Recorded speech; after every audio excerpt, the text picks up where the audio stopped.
Tunashukuru Mwenyezi Mungu, tumeamka salama siku ya leo na tunaianza safari yetu kuelekea Ruangwa Lindi kwa ajili ya mchezo wa siku ya kesho, mchezo wa ligi kuu ya NBC dhidi ya Namungo Football Club. Tunaondoka na jumla wachezaji 22. Majina ya wachezaji utayakuta kwenye application ya Yanga. Siwezi kusema jina la kwanza mpaka la 22 kwa wakati ambao tuko nao sasa hivi. Tunaondoka 22. Wako wachezaji ambao wamebaki Dar es Salaam kwa sababu mbalimbali zikiwemo za kiufundi, lakini wengine ni majeruhi. Kwa mfano Edmund John, mchezaji ambaye ana majeraha, na wengine ambao tumeandika taarifa zao pale kwenye Yanga app ni majeruhi na wengine ni sababu za kiufundi. Lakini 22 ambao mwalimu amewachagua ndio wanaondoka asubuhi ya leo kuelekea Ruangwa kwa ajili ya maandalizi ya mwisho kuelekea mchezo wa siku ya kesho dhidi ya Namungo Football Club.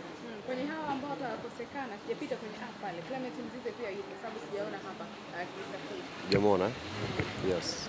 Sababu Clement alijitonesha kwenye mazoezi nafikiri kwa siku 2 kabla ya mechi ya JS Kabylie, na daktari akashauri apumzike, tumwangalie check up zaidi kwa sababu ametoka kwenye injury, tusilazimishe sana arudi, tumweke katika mazingira salama, alafu inshallah kishakuwa fit tutakuja kumtumia. Kwa hiyo nafikiri hata hii safari ameambiwa abakie kwanza. Sasa ni ushauri wa kitabibu tutuongoza. Daktari akituambia kwamba ameshakuwa fit anaweza kupambana, tutamjoin kwenye program zetu kuelekea mechi. Sio dabi tu, mechi zinazofuatia. Tunakwenda kucheza na Namungo kwenye uwanja wao nyumbani. Ni uwanja mgumu chini ya kocha Mgunda na kikosi chake kinaimarika kwenye mchezo wao nyumbani, wamepata matokeo mazuri. Umejipangaje pia kwa hili? Namungo ni wapinzani wagumu na hasa wanapokuwa kwao wanakuwa na ushindani wa aina yake, na wanapocheza pia na Yanga pia wanakuwa na motivation ya ziada. Tumejipanga na yote hayo na sisi dhamira yetu ni kupata matokeo mazuri.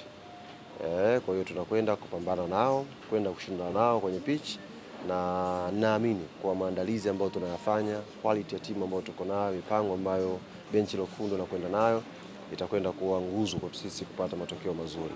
Haitakuwa mechi nyepesi na nyakati tulizonazo hizi.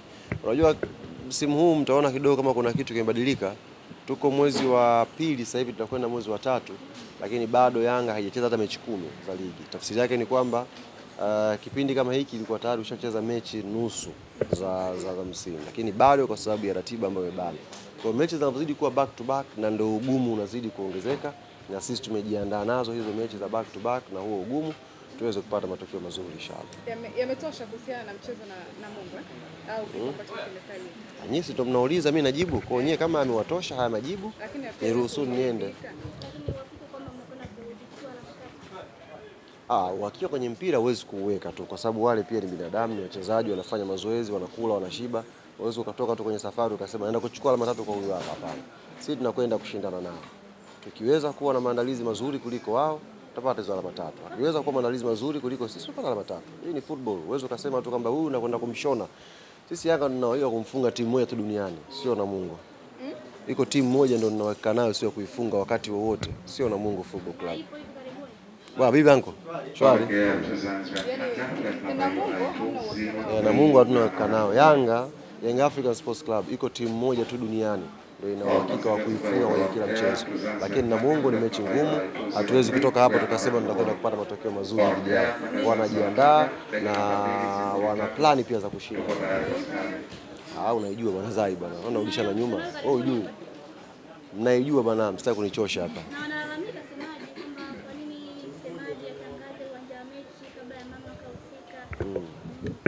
Imewauma hiyo mimi kutangaza mechi. Ndio nauliza, imewauma? Umelalamika? Nataka maelezo. Haya, wapeni namba yangu ya simu. Wanipigie kwenye saa 8 mchana leo, nitawaelezea vizuri. Mimi ni mwenyekiti wa wasemaji. Habari yoyote inayohusu Yanga mimi na mamlaka nayo ya kuitangaza wakati wowote pale ambako uongozi ukinielekeza kufanya nafanya. Hayuko mwanadamu mwingine wa kunipangia zaidi ya uongozi wa Yanga. Hii habari iende itakwenda. Lakini sasa muda wa kutoa ufafanuzi kwao ndio sinaga. Alafu kitu cha msingi ambacho nimegundua hivi karibuni, kama kuna mwanadamu au kiumbe hai ambacho kipo duniani kwa sasa hivi ambacho Simba Sports Club wanakiogopa, basi mimi naweza kuwa namba 1 kabisa. Wananiogopa kweli kweli. Yaani inaelekea hata mnavonioji hivi mkienda kupandisha hizi clip, kuna watu hata futari yao leo itakuwa mbaya. Umeelewa? Nafahamu na niwaambie hakuna wanachoweza kufanya. Malalamiko ambao wanalalamika hakuna kinachoweza kubadilika. Mechi itapigwa New Amani Complex. Wanune, waumie, wavimbe, wapasuke, hakuna kitakachoweza kubadilika. Tukutane Guantanamo Bay siku ya tarehe 1 mwezi wa 3. Kila aliyejiandaa vizuri aende kuonyesha kwenye picha. Haya mengine yote haya hayana faida kwa sasa. Sawa, lakini pia kuna baadhi ya maneno yameibuka kwamba Damaro ndio ninakwambia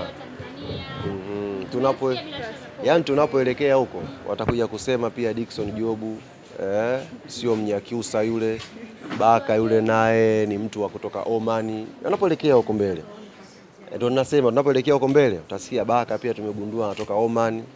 Jobu sio Mnyakyusa, huyu ni Malawi. Tunapoelekea huko mbele kila mtu atakuwa anasema, hata muda unaweza kusikia muda anatoka wapi, Kuwait sijui yuko Ethiopia, wanaanza kuongea vitu vingi. Sisi kama Yanga, na ni muhimu wana Yanga wakalifahamu hili jambo, kila dabi inavyokuja inakuwa na maandalizi yake na michezo yake ya nje ya uwanja. Kila dabi inavyokuja inakuwa na maandalizi yake na michezo yake ya nje ya uwanja. Sisi kama uongozi tunafanya tathmini yetu, tunagundua baadhi ya michezo ambayo inaweza kuchezwa nje ya uwanja. Na dabi hii nawahakikishia kwa 100% haitakuwa ngumu kiwanjani, ila itakuwa ngumu sana nje ya uwanja. Sisi tumeshacheza hizo dabi sasa hivi mara 6.